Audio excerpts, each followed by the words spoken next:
మోచించువాడు, శత్రువుల బారి నుంచి కాపాడువాడు, తన ప్రజలను రక్షించువాడు, తన విశ్వాసమును నిలుపువాడు, నిరీక్షణను కాపాడువాడు, సిగ్గుపడనీయకుండా తల ఎత్తుకుని వారుగా చేసేటువంటి దేవుడు. అందుకని దావీదు తన జీవితం అంతా ప్రభువునకు ఎల్లవేళలా కృతజ్ఞతాస్తుతులు చెల్లించు. రోజుకి ఎన్నిసార్లు ప్రార్థన? రోజుకి ఎన్నిసార్లు కృతజ్ఞతలు చెల్లించేవాడు? 7 స్తోత్రం. తన పరిశుద్ధతను కాపాడుకొని తన శీలాన్ని కాపాడుకున్న వాటిలో యేసేపు ధన్యుడు. స్తోత్రం. హల్లెలూయా.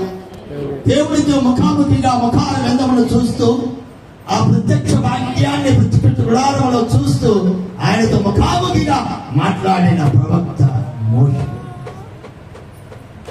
దైవ చిత్తానుసారముగా నడిచి దైవ ఉద్దేశమును కనుగొని ఆయన ఇష్ట ప్రకారం నడిచి ప్రార్థించి దేవునికి ప్రియుడుగా ఉన్నవాడు. ఎంత కష్టం వచ్చినా విడువక బహుగా ప్రార్థన చేసి దేవునికి బహుప్రియుడుగా ఉన్నవాడు దానియేలు. స్తోత్రం. పట్టు విడువక దేవుని సన్నిధిలో ఆయన పదాలు పట్టుకొని విడువక దీవించు వరకు వదలక రాత్రంతా ప్రార్థన చేసిన వాడు యాకోబు.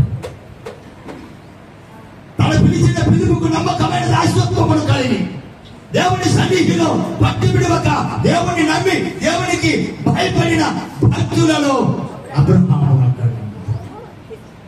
ఏమన్నాడు అబ్రహాము గురించి? నీవు దేవునికి భయపడువాడు, ప్రార్థించుటలో భయభక్తులు కలిగి ఉండుటలో, యథార్థత కలిగి ఉండుటలో, చెడుతనమును విసర్జించుటలో దేవుని దృష్టిని కనుగొన్నవాడు యోబు భక్తుడు. ఎలాగా ప్రతి భక్తుని గురించి చెప్పాలి? ఒక్కొక్క పాట. స్తోత్రం. హల్లెలూయా.